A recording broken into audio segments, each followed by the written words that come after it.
সবাইকে আমাদের নিয়মিত টক শো। এই সময়ে আমি জহিরুল আলম আজ আপনাদের সঙ্গে আছি। দিনের শিরোনামগুলো আগে বলছি, এরপরে আলোচনায় যাব। নথি গায়েব হয়েছে স্বাস্থ্য মন্ত্রণালয় থেকে, সেই ঘটনায় জিডি করা হয়েছে এবং তদন্তে নেমেছে সিআইডি। তারা স্বাস্থ্য মন্ত্রণালয়ে গেছে, ছায়া তদন্ত শুরু করেছে। কি ঘটনা আলাপ করব আমরা। এর মধ্যে জিজ্ঞাসাবাদের জন্য 6 জনকে হেফাজতে নিয়েছে। প্রতিদিনই আমরা বিএনপি আওয়ামী লীগের নেতৃবৃন্দের পাল্টাপাল্টি বক্তব্য শুনি। এই বক্তব্যকে কেন্দ্র করে মিডিয়াতে নানান আলোচনার খোরাক হয়। আলাপ করব সেসব বিষয়ে সময় পেলে। ওবায়দুল কাদের যেমন বলেছেন যে বিএনপিকে মানুষ আওয়ামী লীগের বিকল্প ভাবতে পারছে না, বিএনপি শুধু সামাজিক যোগাযোগ মাধ্যমে ঝড় তুলছে বা তুলতে চাইছে। অন্যদিকে বিএনপির মহাসচিব মির্জা ফখরুল ইসলাম আলমগীর বলছেন যে পরিবর্তন আসবেই, হতাশার কিছু নেই। এর মধ্যে মাননীয় প্রধানমন্ত্রী শেখ হাসিনা বিশ্ব জলবায়ু সম্মেলনে যোগ দিতে গ্লাসগো গেছেন। সেখানে তিনি জলবায়ুর দিক থেকে বাংলাদেশের যে সংকট সেটি তুলে ধরবেন এবং তহবিল গঠনের বিষয়টির উপরে গুরুত্ব দেবেন, তেমনটি আমরা শুনছি। আর ঢাকার 8টি কেন্দ্রে শিক্ষার্থীদের করোনার টিকা দেওয়া শুরু হচ্ছে কাল থেকে। করোনার ঝুঁকি একটু কমে আসছে, শনাক্তের হার কমছে, মৃত্যু 6 আজকে এবং 1.22% শনাক্তের হার। একদিকে স্বস্তির, কিন্তু বর্তমান পরিস্থিতি আমরা কতটা সজাগ আছি, স্বাস্থ্য সুরক্ষা বিধিগুলো কতটা মানছি, সেগুলো আলোচনার বিষয়। শুরু করতে চাই দুজন অতিথির সঙ্গে পরিচিতির মাধ্যমে। আমাদের সঙ্গে রয়েছেন যারা মোস্তফা ফিরোজ, সিনিয়র জার্নালিস্ট, স্বাগত আপনাকে। রয়েছেন আরেকজন সিনিয়র জার্নালিস্ট জনাব সোহরাব হাসান, স্বাগত আপনাদের দুজনকে। শুরু করতে চাই জনাব মোস্তফা ফিরোজ আপনার কাছ থেকেই। স্বাস্থ্য মন্ত্রণালয় নিয়ে তো অভিযোগ, আলোচনা, মনোযোগ কোনো শেষ নেই। স্বাভাবিকভাবে এটা হবারই কথা। আমরা একটা মহামারী দিয়ে অতিক্রম করছি এবং এই সংকট আমরা আগে কখনো দেখিনি, কাজে সব মনোযোগ গত প্রায় 2 বছর সময় জুড়ে আমরা স্বাস্থ্য মন্ত্রণালয় নিয়ে আলোচনা করছি। কিন্তু এটি আবার একটা নতুন খবরের জন্ম দিয়েছে। সেই খবরটির মধ্যে যে নথিগুলো গায়েব হয়ে গেছে, টেবিলের উপরেই ছিল, ক্যাবিনেটে ছিল, সেই ক্যাবিনেট ভেঙে বা ক্যাবিনেট থেকে সেগুলো গায়েব করা হয়েছে। এবং উল্লেখ করার বিষয় হচ্ছে নথিগুলোর মধ্যে কি ছিল, কেন গায়েব করা হচ্ছে, তার একটা ক্লু আমরা যদি আপনাকে দেই, আপনিও জানেন। একটি হচ্ছে যে শহীদ তাজউদ্দিন আহমেদ রাজশাহী মেডিকেল কলেজ সহ অন্যান্য মেডিকেল কলেজের কেনাকাটা সংক্রান্ত একাধিক নথি ছিল, সেগুলো গায়েব হয়েছে। ইলেকট্রনিক ডেটা ট্র্যাকিং সহ জনসংখ্যা ভিত্তিক জরায়ু, মুখ ও স্তন ক্যান্সার স্ক্রিনিং কর্মসূচির কাগজপত্র নাই। এবং রিপোর্ট অধিদপ্তরের কেনাকাটা, অধিদপ্তরের যে কেনাকাটা প্রকিউরমেন্ট সংক্রান্ত বিষয়ের কাগজপত্র নেই। এবং ট্রেনিং স্কুলে যানবাহন বরাদ্দ ও ক্রয় সংক্রান্ত নথি গায়েব হয়েছে। আপনি কিভাবে ব্যাখ্যা করবেন? জি, আমি দেখেছি এই কি নথি, আমি ওইটাই আমার মনোযোগ ছিল। জি। এবং প্রথম শিরোনামটা দেখে যখন দেখলাম যে নথি গায়েব, তখন আমি অবচেতন মনেই ধরে রাখলাম যে নিশ্চয়ই কেনাকাটা সংক্রান্ত হবে, এবং পড়ে দেখলাম যে ঠিকই তাই। এখানে কোনো স্বাস্থ্যনীতি কী হবে, আগামী দিনের স্বাস্থ্য ব্যবস্থা কী হবে, এই সংক্রান্ত নথির ব্যাপারে কারোর কোনো আগ্রহ নেই। এবং এটা যে অবভিয়াসলি যে কেনাকাটা সংক্রান্ত হবে, যেটা ধরে নিয়েছে, ঠিক সেই অনুযায়ী আমি তথ্যপত্রগুলো আমি রিপোর্টে পেলাম। এখন দেখেন, এখন এই যে শস্যের ভিতরে ভূত আসলে তো পাওয়া গেল। এখন এর আগে নিশ্চয়ই মনে আছে যে আমরা দেখলাম যে সাংবাদিক রোজিনার হেনস্থা, যে ফাইল চুরি করছিল, বিশাল ব্যাপার, রাষ্ট্রদ্রোহ মামলা হয়ে গেল তার বিরুদ্ধে। এবং কি তাদের তটস্থ সচিব, উপসচিব সবাই মিলে ঝাঁপায় পড়লো যে স্বাস্থ্য মন্ত্রণালয় থেকে এরকম একটা গুরুত্বপূর্ণ নথি চলে যাচ্ছিল। একজন রিপোর্টার একটা নথি নেয়, ফাইল নেয়, সে কিছু তথ্যপত্র নেয় রিপোর্ট করার জন্য। এইটা নিয়ে সে কোনো ব্যবসা বাণিজ্য করার উদ্দেশ্য না। কিন্তু আজকে যেটা ঘটনার মধ্য দিয়ে প্রমাণ হলো যে আসলে চোর কারা, সেটা আজকে কিন্তু প্রমাণ হলো। এবং এটা কত বড় ন্যাক্কারজনক ঘটনা যে মন্ত্রণালয়ের থেকে যদি নথি যায়, এবং মন্ত্রণালয় হচ্ছে সংরক্ষণ করা একটা সর্বোচ্চ জায়গায় যেখানে চূড়ান্ত সিদ্ধান্তটা হয়, সেখান থেকে নথি গায়েব হওয়া, এখন এইটার জবাব কে দেবে? এবং এর আগে যে সাংবাদিকদের, তার মানে বোঝাচ্ছিল যে সাংবাদিকরা ওখানে গেলে অসুবিধা। কিন্তু সাংবাদিকরা যেই নথিগুলো রিপোর্টের জন্য নিল, সেটা তো শুধুমাত্র রিপোর্টিং করার জন্য, সেই রিপোর্টিং করাটাও হচ্ছে তাদের জন্য বিপজ্জনক। অর্থাৎ তারা এটাকে অবরুদ্ধ রাখতে চায়। অবরুদ্ধ রাখতে চায় কেন? নিজেরা হচ্ছে এটাকে তারা তাদের স্বার্থে সেটা ব্যবহার করার জন্য। তার একটা চূড়ান্ত একটা আমরা বহিঃপ্রকাশ দেখলাম। এবং স্বাস্থ্য কিন্তু মন্ত্রণালয় এখন যারা সাম্প্রতিক মুস্তাফিজ, সময় আপনি এইটা তো সামগ্রিকভাবে এই অভিযোগটা যদি করা হয় তাহলে তো এটা ঢালাও হয়ে যেতে পারে, কারণ এই যে চুরি ঘটনা বা গায়েবের ঘটনাটি তো মন্ত্রণালয় থেকেই পুলিশকে অবহিত করা হয়েছে যে এটা কি, এবং এটা সচিবও এই বিষয়ে সিনিয়র সেক্রেটারি উনিও এই ব্যাপারে মিডিয়ার সামনে বক্তব্য তুলে ধরেছেন এবং বলছেন যে সন্দেহের মধ্যে তো এখন আমরা সবাই আছি, সুতরাং এটা কে বা কারা এই কাজটি ঘটিয়েছে জানা দরকার। তো এটা তো ঠিকই আছে, আমরা তো বাংলাদেশ ব্যাংকেও তো এরকম ঘটনা দেখলাম। ঘটনার পরে 2 দিন না 3 দিন পরে তারপরে গভর্নর আতিউর রহমান তারপরে জানাতে বাধ্য হলো, তার আগে তো চেপে গেছে। নিশ্চয়ই তারা দেখেছে যে সত্যি সত্যি যখন নাকি এটা সামাল দেওয়া যাচ্ছে না এবং এটা তো প্রকাশ হবেই, তখন তারা জানিয়েছে। লাভ কি, তারা তো প্রোটেক্ট করতে পারলো না। এটাই হলো এই ঘটনার পরেও 3 দিন চলে গেছে, হ্যাঁ, 27 তারিখে প্রোটেক্ট করতে পারলো না, কিন্তু সেটাই হচ্ছে বড় ঘটনা। এবং স্বাস্থ্য মন্ত্রণালয়ে এখন সবচেয়ে বেশি টাকা পয়সা খরচ হচ্ছে। এখন সবাই জানে যে যত কেনাকাটা মানে ইমার্জেন্সি এবং মানে 10 টাকার জিনিস 1000 টাকায় কেনা হচ্ছে, 100 টাকার জিনিস হচ্ছে 1 লাখ টাকায় কেনা হচ্ছে, এই জিনিসগুলি কিন্তু আসছে। এবং সেটা যে সত্য, এই নথিপত্র গায়েবের মধ্য দিয়ে কিন্তু সেটা আবার প্রমাণ হলো। এবং এখন সত্যিকার অর্থে যদি এখন সঠিক তদন্ত করা হয় তাহলে হয়তো বের হবে অনেক তথ্য। কিন্তু দুর্ভাগ্যজনকভাবে যে আমরা দেখি যে এরকম ঘটনাগুলো ঘটে, কিন্তু পরে আমরা দেখি না যে সেই তদন্তের ফলাফল কি এবং দায়ী কারা, সেই ব্যক্তিগুলোকে আর চিহ্নিত করা। জি জনাব সোলাইমান হাসান, আমরা প্রমাণ হয়েছে এটাকে হয়তো এখনই বলতে পারছি না এই ঘটনায়, কারণ এটা একটা তদন্তাধীন বিষয়, কিন্তু তবে আমাদের আগ্রহ আছে এবং প্রচুর প্রশ্ন আছে। আপনি কি ভেবে বিশ্লেষণ করবেন? না, 17টি নথি গায়েবের খবর আমরা জেনেছি এবং আপনি যেভাবে বললেন যে মন্ত্রণালয় জানিয়েছে আইনশৃঙ্খলা রক্ষাকারী বাহিনীকে, কিন্তু এই বিশাল স্বাস্থ্য মন্ত্রণালয়, বিশাল বিশাল অফিস, তাই কিন্তু এই 17টি নথিই কি গায়েব হয়েছে? আর কি কিছু গায়েব হয়নি? আমার তো ধারণা যে তদন্ত, যে সঠিক বা সুষ্ঠু তদন্ত, এই মন্ত্রণালয়ের যে কর্মকর্তারা যুক্ত এই প্রক্রিয়ার সাথে, এই প্রক্রিয়া আমি নথি গায়েবের কথা বলছি না, স্বাস্থ্য মন্ত্রণালয়ের কর্মকাণ্ডের সাথে যারা যুক্ত তারা যদি তদন্ত করে তাহলে কিন্তু সেই সঠিক তথ্য বেরিয়ে আসবে না।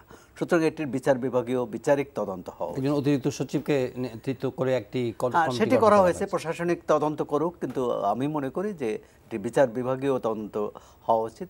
দ্বিতীয় হচ্ছে যে অতীতে নথি গায়েব তো একটি দুর্নীতি, অতীতে কেনাকাটা নিয়ে যতগুলো কেলেঙ্কারির খবর আমরা পেয়েছি, সেটা বালিশকাণ্ড থেকে শুরু করে পর্দাকাণ্ড, তার কয়টার বিচার হয়েছে, কিছু কিছু পদক্ষেপ নেওয়া হয়েছে।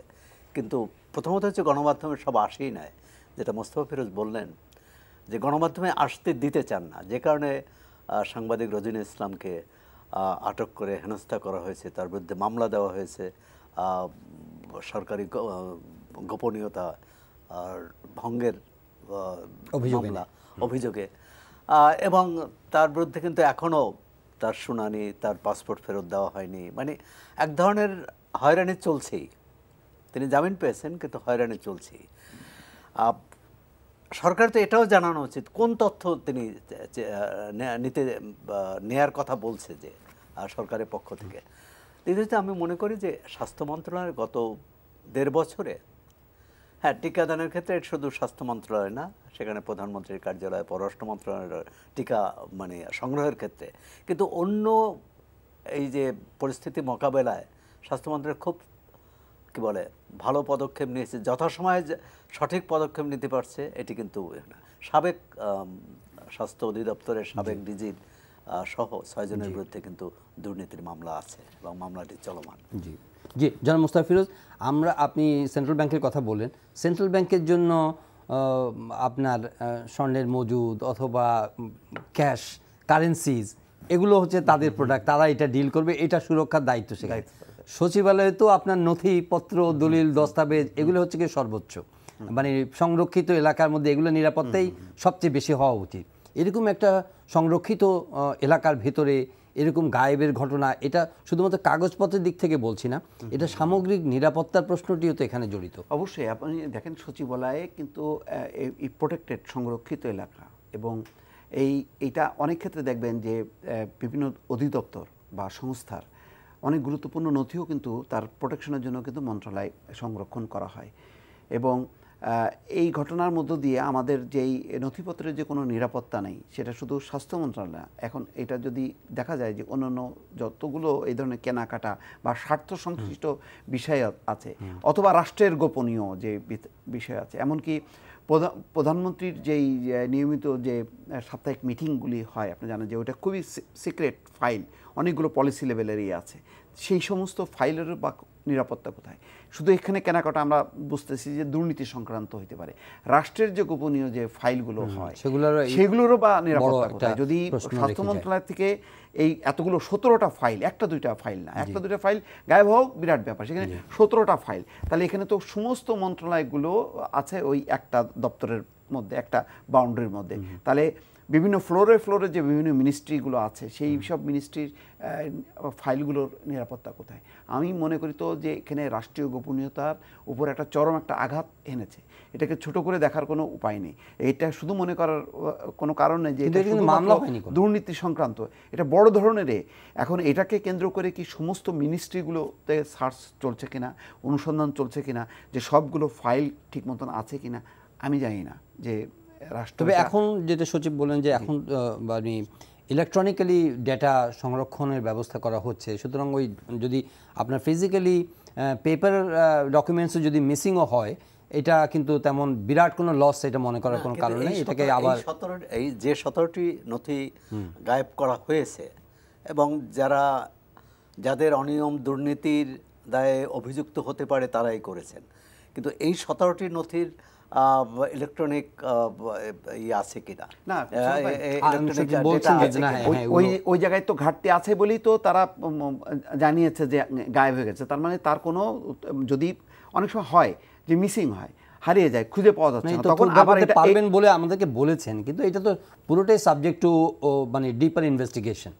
এটা যখন কি পুলিশে যখন কি বলা হয়, তার মানে হলো যে তাদের কাছে আর নাই বলে তখন পুলিশকে বলা হচ্ছে। যখন মানে নট নেসেসারিলি, এটা তো ধরেন একটা চুরির ঘটনা যদি ঘটে তখন তো পুলিশকে তারা অবহিত করবে, কিন্তু আমি বলছি যে ব্যাকআপ তাদের আছে, এইটা তারা দাবি করছেন আর কি।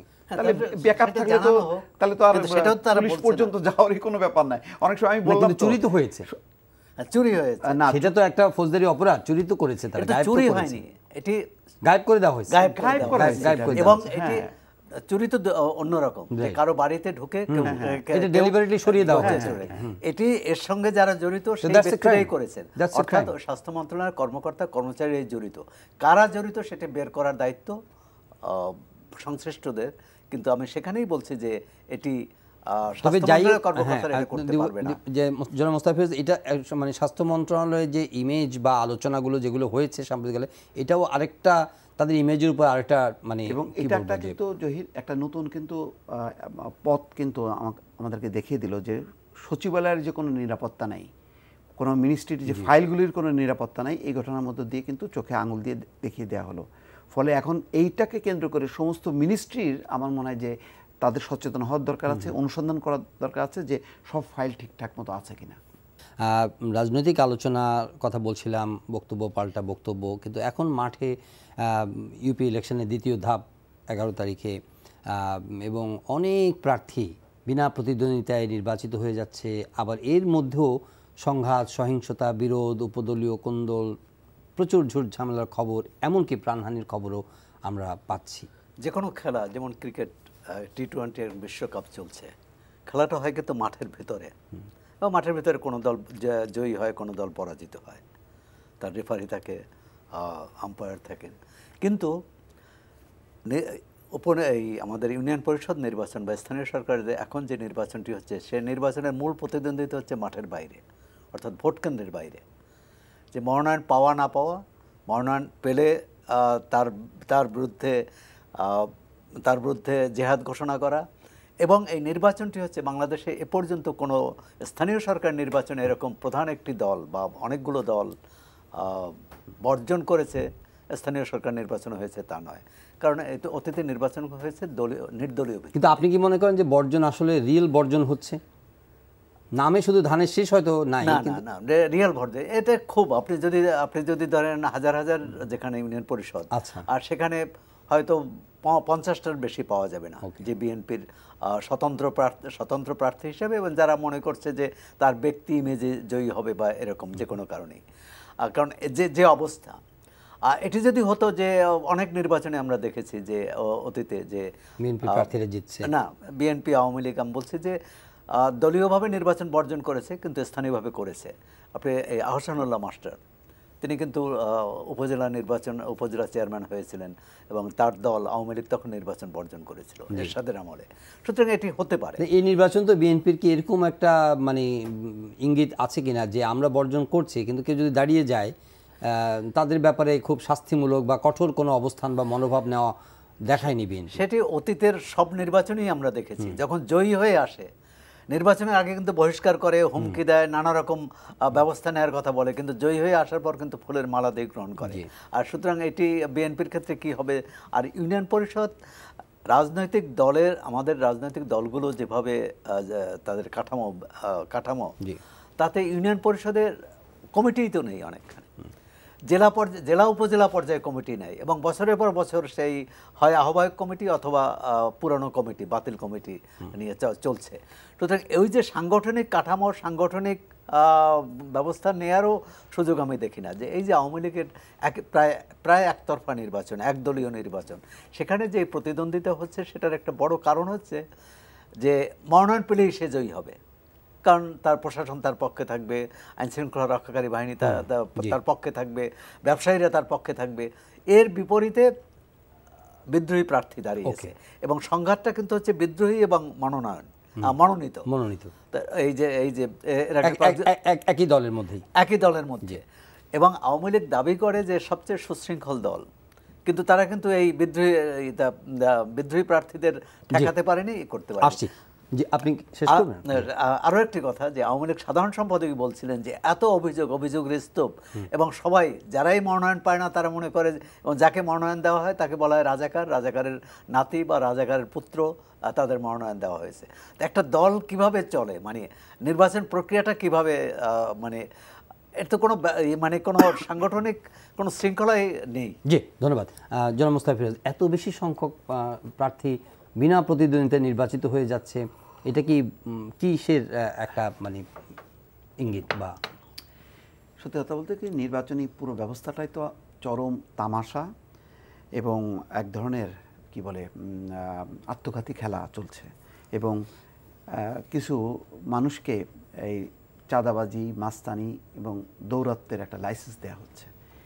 এবং এই লাইসেন্সের কারণে এখন যেটা দাঁড়িয়েছে যে তৃণমূল পর্যায়ে কিন্তু যেটা মূল কারণ ছিল যে দলীয় ভিত্তিতে নমিনেশনের মূল কারণ ছিল যাতে কেন্দ্রের যে দলীয় আদর্শ সে যাতে তৃণমূল পর্যায়ে যাতে বিস্তার করতে পারে, কিন্তু সেটা তো হচ্ছে না।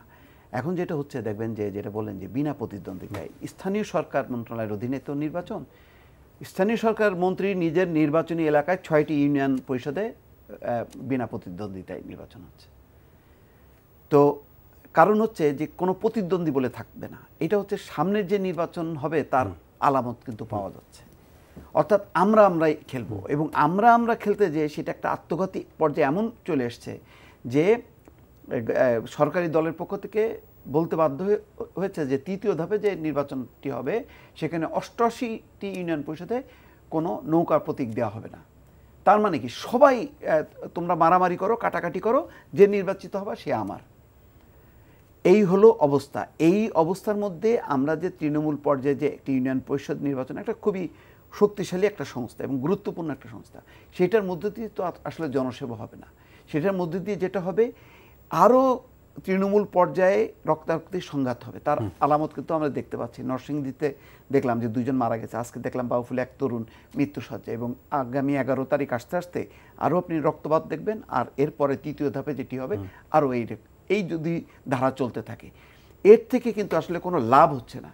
ফলে এইটা একটা কি বলে চরম সংঘাতপূর্ণ একটি পরিস্থিতি তৈরি করা হচ্ছে, এবং নিজেরা নির্বাচন করার মধ্য দিয়ে যে সামনে নির্বাচনটা, জাতীয় নির্বাচনটা যে কি হবে তার একটা আবহাওয়াটা আমরা দেখতে পাচ্ছি। ফলে এইটা আমি মনে করি যে গোটা রাজনীতির জন্য একটা অশনি সংকেত হয়ে আসছে। এই যে সাম্প্রতিক যে ধর্মীয় সম্প্রীতির বিষয়টি নানাভাবে ক্ষতিগ্রস্ত হয়েছে, এই ঘটনাগুলো ঘটেছে, বিভিন্ন জায়গার মধ্যে হামলার ঘটনা ঘটেছে, এটার পরে দুই দলের মধ্যে শীর্ষ পর্যায়ে দুই দলের মধ্যে প্রতিদিনই, আমি সেই রেফারেন্সটা দিলাম যে প্রতিদিনই একটা রাজনৈতিক বক্তব্য তোলা হচ্ছে, আলাপ হচ্ছে। এটাকে অনেকে সাধারণভাবে দেখলে মনে হচ্ছে সামনে নির্বাচন আসছে বা ইলেকশন কমিশন পুনর্গঠিত হচ্ছে, এগুলোর মধ্যেই সীমাবদ্ধ, নাকি এটার অন্য আরও কোনো গ্রেটার কোনো তাৎপর্য আছে আপনি বলে? না, একটা তো হচ্ছে যে পাল্টাপাল্টি দায় এড়ানো বা দায় চাপানো। জি, যে সরকারি দল বলছে এটা বিরোধী দল জড়িত, বিরোধী দল বলছে সরকার জড়িত, কিন্তু ক্ষতিগ্রস্ত হলো কিন্তু এই সংখ্যালঘু মানুষগুলো। কুমিল্লা, নোয়াখালী, ফেনী, রংপুর। পুলিশের যে সর্বশেষ যে তথ্য আজকে গতকাল আজকের পত্রিকা যে রিপোর্ট আসছে পুলিশের, তারা কিন্তু অনেক তদন্তে নেমেছে এবং তদন্ত কমিটি করেছে যে স্থানীয় প্রশাসন অর্থাৎ পুলিশ প্রশাসনের কোথায় কোথায় ব্যর্থতা ছিল। কিন্তু ৯৯ নাম্বারে টেলিফোন করে অনেকে সময় মতো পুলিশ পায়নি এবং তাদের একটা যে তৃণমূল পর্যায়ে গাড়ি নেই বা যথেষ্ট লোকবল নেই, এটা কিন্তু এই যে না পাওয়া অর্থাৎ প্রশাসনিক একটা ব্যর্থতা, রাজনৈতিক ব্যর্থতা আছে।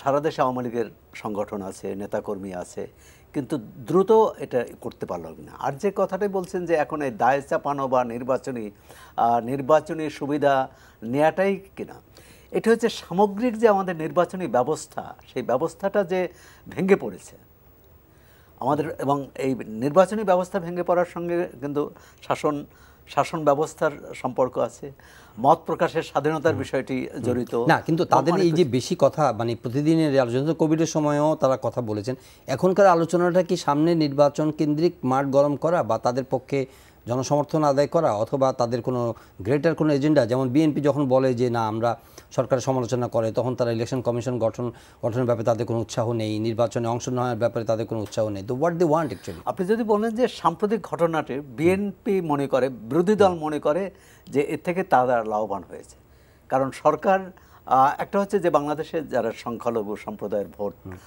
ভোটার, তারা আওয়ামী লীগের প্রতি তাদের একটা কি বলে সমর্থন আছে, সুতরাং এবং তাদের নিরাপত্তার ক্ষেত্রেও আওয়ামী লীগের পক্ষ থেকে বলা হয় যে সংখ্যালঘুদের নিরাপত্তা দিতে পারে, সংখ্যালঘুদের অধিকার নিশ্চিত করতে পারে আওয়ামী লীগ। কিন্তু সেটি যখন ব্যাহত হয়েছে, ক্ষতিগ্রস্ত হয়েছে, তখন বিএনপি এর সুবিধাটা নেয়ার চেষ্টা করবে এবং তারা সেটি বলছে। সুতরাং এই যে বিএনপি সুবিধা নেয়ার চেষ্টা করছে, সেটা যাতে না নিতে পারে বা সেটি যাতে, এজন্যই প্রতিদিনই কিন্তু আওয়ামী লীগ কোনো না কোনো বক্তব্য দিচ্ছে, এবং দেখবেন যে আজকের বক্তব্যের সঙ্গে কালকের বক্তব্য সম্পূর্ণ বিরতি। জি, আচ্ছা, আসছি জনাব মোস্তফা ফিরোজ, আপনি কিভাবে দেখছেন এই যে প্রতিদিন কথাবার্তা বলা, এটার বেনিফিটটা? এই বেনিফিটটা নেওয়ার জন্যই তো আসলে এই পুরো বিষয়টা একটা রাজনীতিকরণ হয়ে গেছে। হয়তো সূত্রপাত হয়েছিল যে একটা রাজনীতির একটা ফায়দা তোলা, দুপক্ষ এটা ফায়দা তুলতে পারে। তবে আমি মনে করি এই দুই পক্ষের বাইরে আরও একটি পক্ষ আছে, যে পক্ষ হচ্ছে আমাদের সীমান্তের ওপারে, সীমান্ত ওপারের সংলগ্ন 2-3টি রাজ্যে নির্বাচন আছে। সেই 2-3টি নির্বাচনে এখন তৃণমূল কংগ্রেস হচ্ছে এখন থ্রেট ক্ষমতাসীন বিজেপির জন্য। এখন এখানে যদি কোনো সংখ্যালঘুরা যদি নির্যাতিত হয়, নিপীড়িত হয়, তার একটি প্রভাব পড়বে ওই সব রাজ্যগুলোতে। এবং ইতিমধ্যে আপনি দেখেছেন যে 7 দিন ধরে কিন্তু ক্রমাগতভাবে ত্রিপুরায় কিন্তু সংখ্যালঘু মুসলমানদের উপর আক্রমণ চলছে। ফলে এখান থেকে একটি রাজনৈতিক ফায়দা বিজেপি নিচ্ছে। আর আমাদের এখানে হচ্ছে ভবিষ্যতের জন্য 2 রকম হতে পারে। একটা হলো যে এই ঘটনাটা ঘটিয়ে আওয়ামী লীগ আরও সংখ্যালঘুদেরকে বলার চেষ্টা করবে যে তোমাদের পাশে তো আমরাই আছি, আমরাই সেফগার্ড। আর অন্যদিকে বিরোধী পক্ষ বলতে পারে যে দেখো যে আওয়ামী লীগ তৃণমূল পর্যায়ে তার এত শক্তিশালী নেটওয়ার্ক থাকার পরেও তোমাদেরকে কিন্তু নিরাপত্তা দিতে পারছে না, ফলে তোমরা রাজনৈতিকভাবে ওদের সমর্থন দিও। এই যে পাল্টাপাল্টি, এই হ্যাঁ ইমিডিয়েট মানে এটা আমি বললাম না, এখানে তো 2টি রাজনৈতিক দলের 2 ধরনের সুবিধা আছে, দেশের বাইরেও আর একটা সুবিধা কিন্তু আছে। এটা কিন্তু রাজনৈতিক মহলে কিন্তু আলাপ আলোচনাগুলো চলছে। সাম্প্রতিক সময় দেখবেন যে বাংলাদেশের এই ঘটনা নিয়ে সবচেয়ে বেশি সোচ্চার হচ্ছে পাশের হচ্ছে পশ্চিমবঙ্গ, ত্রিপুরা, আসাম, এই জায়গাগুলোতে কিন্তু তোলপাড় চলছে কিন্তু। অথচ যদি হিসাব করেন, যেটি আহসানুল হক ইনু সেদিন বলছিলেন যে সারা দেশে 32,000 পূজা মণ্ডপ হয়েছে, তার মধ্যে কতগুলোতে গোলমাল হয়েছে? 100 বড়জোর, তার বেশি না। কিন্তু এইটাকে এমনভাবে মানে ফুলানো ফাঁপানো হচ্ছে এবং প্রতিদিন কিছু কিছু মিডিয়াতে এমন আলোচনা করছে যে এটাই যেন বাংলাদেশের সংস্কৃতি, যে পূজা মণ্ডপে হামলা করা, সংখ্যালঘুদের উপর হামলা করা, এটা বাংলাদেশের নাকি এখন সংস্কৃতি হয়ে দাঁড়িয়েছে। আমি মোটেও বিশ্বাস করি না। বরং এই কথাগুলি যারা বলে তারা হচ্ছে দেশ বিরোধী কথাবার্তা বলে, বাংলাদেশ বিরোধী চেতনার কথা বলে। বরং আমি মনে করি যে সাম্প্রদায়িক সম্প্রীতির দিক থেকে আমরা আশেপাশের যে কোনো দেশের তুলনায় অনেক ভালো অবস্থানে আছি। সেটা তো সবাই স্বীকারও করছে যে এই সমস্যাগুলো যেগুলো ঘটেছে সেগুলো যতটা না ধর্মীয় মানে সম্প্রীতির অভাবে হয়েছে, ধর্মীয় সম্প্রীতির অভাব নেই এই দেশে, হয়েছে রাজনৈতিক কারণে। একেবারেই যতগুলো নাসিরনগর থেকে শুরু করে কুমিল্লা যতগুলো এই ধরে ধরে যদি আপনি আলোচনা করেন, একটার মধ্যেও কোনো ধর্মীয় বিভাজন নেই, বিভেদ নেই, সংঘাত নেই, all are related to political gain, local politics. এই যে নতুন আরেকটা ধারা, ডাকসুর সাবেক ভিপি এবং জনাব শাহমেস কিবরিয়া সাহেবের ছেলে রেজা কিবরিয়া, তারা মিলে একটা নতুন স্রোত তৈরি করার চেষ্টা করছে। তাদের পারপাসটা কি, মানে তারা কি পরিবর্তন নিয়ে আসতে পারবে আমাদের ট্রেডিশনাল রাজনৈতিক ধারার মধ্যে? না, এরকম একটা কঠিন, এখন তো গণতান্ত্রিক রাষ্ট্র ব্যবস্থাটা তো আসলে নামেই আছে, কাজে নেই। এটা অনেকটাই একটা স্বৈরতান্ত্রিক পর্যায়ে চলে গেছে। এই অবস্থার মধ্যে একটি রাজনৈতিক দল গঠন করা চ্যালেঞ্জের ব্যাপারে। আমি মনে করি সেই ব্যাপারে যে তারা সাহসটা দেখিয়েছে এই সময়, অবশ্যই তাদেরকে স্বাগত জানাই। তবে অবশ্যই আমরা চাইবো যেটা প্রত্যাশা মানুষের, যে তারা অবশ্যই তারা বেশ কিছু পরীক্ষা দিয়ে পার হয়ে এসছে। যেমন নূরের কথা আমরা দেখি যে সে মোটামুটি কিন্তু নিপীড়িত নির্যাতিত ছাত্র সমাজকে বা তরুণদেরকে প্রতিনিধিত্ব করে এবং কয়েকটি আন্দোলনের মধ্য দিয়ে সেটা প্রমাণ। রেজা কিবরিয়া হচ্ছে একটা সুশীল সমাজের প্রতিনিধি মনে করি, তার একটা ব্যাকগ্রাউন্ড আছে ভালো। তার বাবা শাহমেস কিবরিয়া, তিনি নিহত হয়েছেন নির্মমভাবে। কিবরিয়া সাহেবেরও একটি ভালো, গণফোরামকে তো খুব বেশি আলো দেখাতে পারে। গণফোরামের ব্যর্থতাটা আসলে তার উপর গণফোরাম মূলত হচ্ছে ডক্টর কামাল হোসেন কেন্দ্রিক, ফলে এখানে রেজা কিবরিয়ার আসলে খুব ভূমিকা রাখার সুযোগ নেই।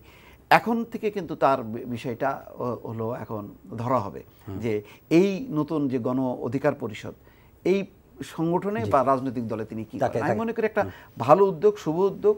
আমরা আগের থেকেই এইটাকে নেগেটিভভাবে না দেখে এই তাদের এই সাহসী উদ্যোগটাকে আমাদের উচিত যে পর্যবেক্ষণ করা এবং তাদেরকে সমর্থন দেওয়া। সমর্থন দেওয়া অর্থে এই অর্থে রাজনীতি যাতে একটা শুদ্ধ রাজনীতির দিকে আমরা যেতে পারি, সেই ব্যাপারে একটি শুদ্ধতম রাজনৈতিক দল হিসেবে তারা যাতে আবির্ভূত হয়, সেটি হচ্ছে আমাদের প্রত্যাশা। কিন্তু একই সঙ্গে তারা যখন এমার্জ করে বা লঞ্চ করে, তখন একই সঙ্গে দেখা গেল যে শাহবাগে আরেকটা সংগঠন তাদেরকে বলল যে নানা ধরনের অভিযোগ আনলো তাদের ব্যাপারে এবং নিষিদ্ধ করারও দাবি জানালো।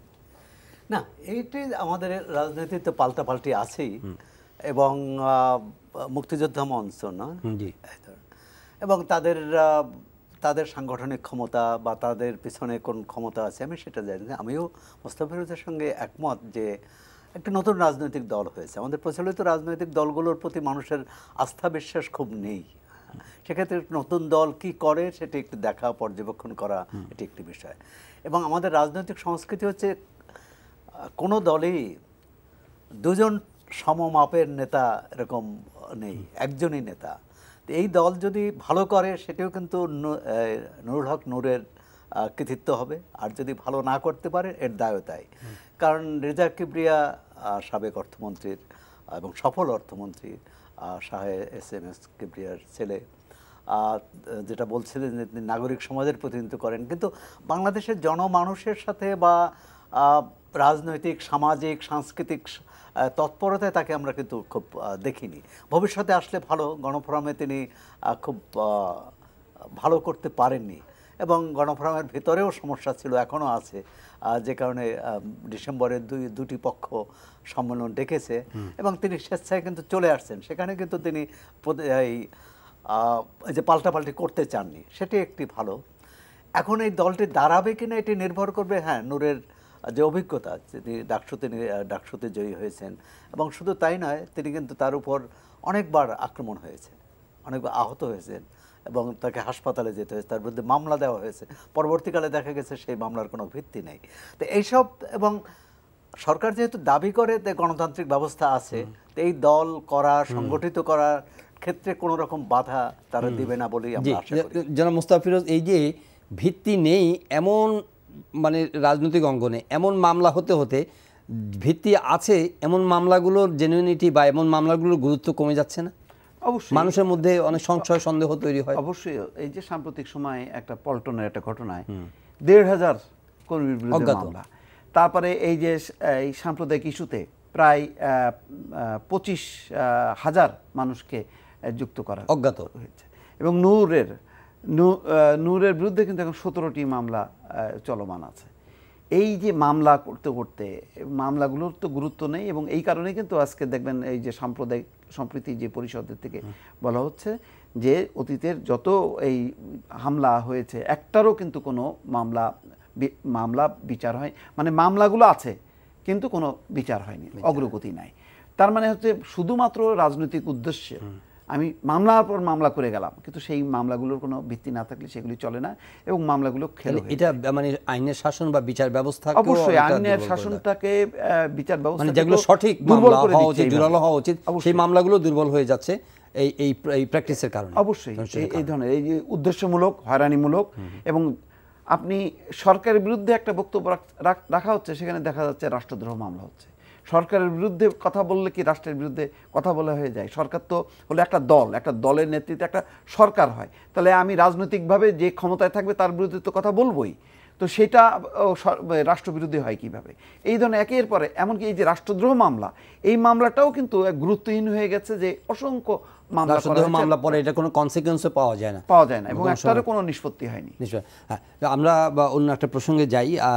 কোভিডের পরিস্থিতি মোটামুটি স্বস্তিকর, এবং আরও পরিস্থিতি উন্নতি হয়েছে। আজকে 1.22 শনাক্তের হার, কিন্তু মানুষের মধ্যে কিন্তু যথেষ্ট উদাসীনতা আবার হয়েছে, মানে চেপে বসেছে। সবাই খোলামেলা চলাফেরা করছে, মাস্ক ব্যবহারের প্রবণতা কমে যাচ্ছে, স্বাস্থ্যবিধিগুলো মানা হচ্ছে না ঠিক মতো, জমায়েত হচ্ছে প্রচুর সংখ্যক ইত্যাদি আছে। একই সঙ্গে টিকাদান কর্মসূচি চলছে, এবং শিক্ষার্থীদের কালকে থেকে টিকা দেওয়া শুরু হচ্ছে। আপনি কি? শিক্ষার্থীদের টিকা দেওয়া শুরু হচ্ছে, খুবই ভালো উদ্যোগ, কিন্তু আমাদের টিকায় কিন্তু আমরা পিছিয়ে আছি, স্বীকার করতে হবে। এবং দক্ষিণ এশীয় দেশগুলোর মধ্যে, অন্য দেশ বাদ দিলাম, যে আমরা বেশ পিছনে, সবার নিচে। শুরু করেছিলাম খুব জোরালোভাবে, শুরু করেছিলাম খুব কি বলে, খুব জোরালোভাবে না, এবং সবার থেকে আমরা এগিয়ে থাকবো এই প্রত্যয় নিয়ে, কিন্তু সেটি আমরা পারিনি। এর মধ্যে সরকারের ভুল নীতি আছে। প্রথম একটি উৎসের উপর নির্ভর করা, পরবর্তীকালে এখনো পর্যন্ত কিন্তু আমরা চীন এবং এর আগে দুই একটি উৎসর করেছে, রাশিয়ার সাথে আলোচনাটা কোন পর্যায়ে আছে আমরা জানি না।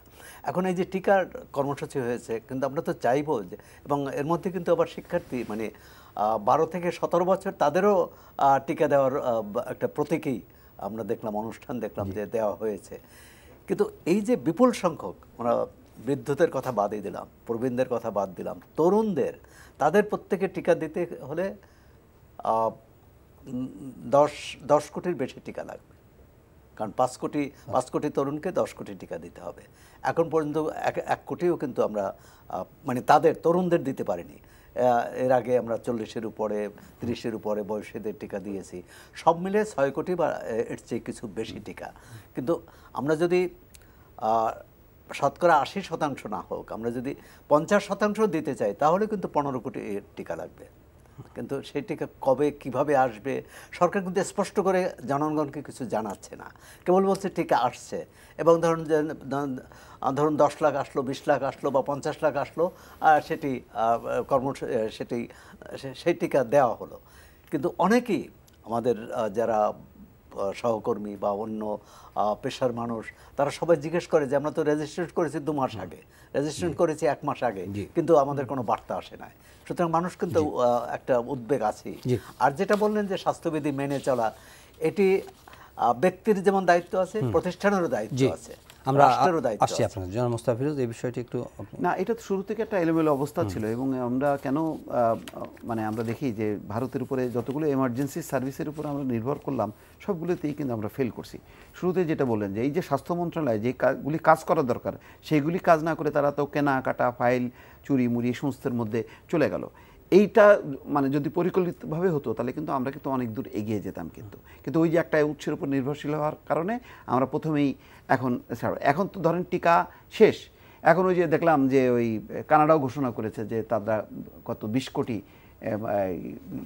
মানুষকে টিকা দিবে তাদের দেশ থেকে। এখন তো টিকা উদ্বৃত্ত হয়ে যাচ্ছে, এখন তো আসবেই, কিন্তু যখন আমাদের দরকার ছিল তখন নেই। আর একটা খুব গুরুত্বপূর্ণ পয়েন্ট, আমাদের কিন্তু স্বস্তির কোনো কারণ নেই। কলকাতার কিন্তু আবার কিন্তু বাড়ছে সংক্রমণ, যেটা আমরা রিপোর্টে দেখছি। কিন্তু কলকাতা সংলগ্নই তো আমাদের দেশটা, তো সুতরাং এখানে এখন আমরা এই আলোচনাগুলো করতেই থাকবো এবং আমরা বর্ডারের প্রপার মেজার নিব না। যখন আমাদের কাছে ঢুকে যাবে, সারা দেশে ছড়িয়ে যাবে, তখন আমরা বর্ডার অ্যাটলিস্ট মাস্কের ব্যাপারটা যদি আমরা এখনো যদি কড়াকড়ির মধ্যে থাকি। কিন্তু আমার তো মনে হলো যে রাস্তাঘাটে এখন নিজের মাস্ক পরলে লজ্জা লাগে, মনে হয় যেন আমি একটা মনে হয় বেকুব লোক, মাস্ক পরে হেঁটে যাচ্ছে আর কারোর আশেপাশে নাই। তো এই জায়গাটা আমরা কেন হঠাৎ করে শিথিল করলাম, এবং এই ব্যাপারে কারোর কোনো ইয়ে নেই, শুধুমাত্র কিছু সাজানো গোছানো কিছু অফিস আছে, সেখানে ঢুকতে গেলে লাগে, কিন্তু এছাড়া আর কোথাও লাগে না। বাজারে আপনি হাঁটেন, দেখেন কোথাও মাস্ক নাই, এটা খুব বিপজ্জনক। তাহলে এই বিষয়ে কমিউনিকেশনগুলো বা এই প্রচারণাগুলো অব্যাহত রাখা উচিত, অবশ্যই কন্টিনিউ রাখা উচিত। আচ্ছা, আমরা শেষ পর্যায়ে, একদমই শেষ পর্যায়ে, মাননীয় প্রধানমন্ত্রী বিশ্ব জলবায়ু সম্মেলন COP26 কনফারেন্স অফ পার্টিস, এবং এখানে বাংলাদেশের একটা বিশেষ গুরুত্ব আছে, কারণ সারা বিশ্বে বলা হয় যে বাংলাদেশ জলবায়ুর দিক থেকে একটু ভালনারেবল, একটু স্পর্শকাতর অবস্থায় আছে, এবং এখানে যে সি লেভেল রাইজ করলে বাংলাদেশের একটা নিম্ন অঞ্চল মানে তলিয়ে যেতে পারে। তো এই আলোচনা তো আমরা বহু বছর ধরে শুনে আসছি, সেই মানে COP15 থেকেই শুনে আসছি, কিন্তু এখন আমরা যে তহবিল, যে অর্থকড়ি পাওয়ার কথা এবং এখানকার যে ম্যানেজমেন্ট সব কিছু মিলে, এইটা কিন্তু খুব জোরালোভাবে, যদিও বাংলাদেশ সবসময় বলে, কিন্তু বাংলাদেশের ভেতরেও তো প্রশ্নটা নিয়ে প্রশ্ন সবসময় ছিল। প্রথমত ধনী দেশগুলো যে প্রতিশ্রুতি দেয়, সে প্রতিশ্রুতি পালন করে না সবসময়। তারপর যেটুকু পালন করে, যেটুকু আমরা বরাদ্দ পাই, সেটি আমরা ঠিকমতো খরচ করতে পারি না। এবং এর আগে এই জলবায়ু তহবিলের বিভিন্ন প্রকল্প নিয়ে, বরাদ্দ নিয়ে কিন্তু অভিযোগ আসছে, সেগুলো তদন্ত হয়েছে কিনা। এই যে বিশ্ব জলবায়ু সম্মেলন একটা আনুষ্ঠানিক কি বলে উদ্যোগ, এই আনুষ্ঠানিক উদ্যোগ কতটা সফল হবে এবং পরবর্তীকালে ধারাবাহিকতা থাকবে কিনা, বিশেষজ্ঞদের যে পরামর্শ, সেই পরামর্শ মানবে কিনা। যুক্তরাষ্ট্র তো বর্জন করেছিল, বাইডেন এসে এটা আবার অন্তর্ভুক্ত হয়েছে, আবার যোগ দিয়েছেন। আমরা আশা করি ধনী দেশগুলোর বোধোদয় হবে এবং বিশ্বকে বাঁচানোর জন্য তারা একটা কিছু করবে। ধনী দেশগুলোর বোধোদয় হওয়াটা গুরুত্বপূর্ণ না, গুরুত্বপূর্ণ হলো যে আমরা ওই জায়গার থেকে সাপোর্টগুলো আসলে আমরা কতখানি আসলে ব্যবহার করার ব্যাপারে রাজনৈতিকভাবে আমরা সক্রিয় আছি বা সচেতন আছি, সেই ফোকাসটা আছে কিনা আমার যথেষ্ট পরিমাণ সন্দেহ আছে। ধন্যবাদ জনাব মোস্তাফা ফিরোজ, ধন্যবাদ জনাব সরোয়ার হোসেন। প্রিয় দর্শক, আজকের আলোচনা এখানেই শেষ করছি। আমরা স্বাস্থ্য মন্ত্রণালয়ের নথি গায়েবের বিষয় নিয়ে আলাপ করলাম। স্বাস্থ্য মন্ত্রণালয়কে নিয়ে অনেক আলোচনাই হয়েছে এই সাম্প্রতিক মাসগুলোতে, এবং এটিও একটি খুবই দুর্ভাগ্যজনক খবর। আশা করছি যে সঠিক তদন্তের মাধ্যমে এর একটা সুরাহা হবে এবং জানা যাবে যে সচিবালয়ের মতো একটি সংরক্ষিত এলাকাতে মন্ত্রণালয়ের ভেতর থেকে এই ধরনের গুরুত্বপূর্ণ নথি কীভাবে গায়েব হয়ে গেল এবং কারা কোন স্বার্থ এখানে লুকিয়েছিল সেগুলো জানা যাবে। যে তদন্ত কমিটি হয়েছে, যদিও আশা করা যায় তদন্ত কমিটির ফলাফল প্রকাশিত হবে, জানা যাবে, কিন্তু অনেক ক্ষেত্রেই মানুষ হতাশ হয়। আমরা এই আলোচনাটি করেছি এবং একই সঙ্গে আমাদের রাজনৈতিক পরিমণ্ডলে যে বিষয়গুলো এখন চলমান রয়েছে, সামনে নির্বাচন, পুনর্গঠন, ইলেকশন কমিশন, সেই বিষয়গুলো নিয়ে এসেছে। ইউপি নির্বাচনের বিষয় নিয়েও আমরা কথা বলেছি। আজকের আলোচনা এখানে শেষ করব। সবাই ভালো থাকবেন। শিক্ষার্থীদের টিকা শুরু হচ্ছে কাল থেকে। সব মানুষই টিকা দান কর্মসূচির মধ্যে আসবে এবং আমরা স্বাস্থ্য সুরক্ষা বিধিগুলো মেনে চলব, কোনোভাবেই আর অবহেলা করব না, কারণ অবহেলার অনেক বড় মাসুল আমাদেরকে দিতে হতে পারে। সবাই ভালো থাকবেন। দেখা হবে আবারও পরের অনুষ্ঠানে। চাইলে অনলাইনে অনুষ্ঠানটি দেখতে পারেন, ভিজিট করুন NTVBD.com, ইউটিউব ভেরিফাইড ফেসবুক পেজে। জনপ্রিয় অনুষ্ঠান, খবরের আপডেট আপনারা জেনে নিতে পারেন।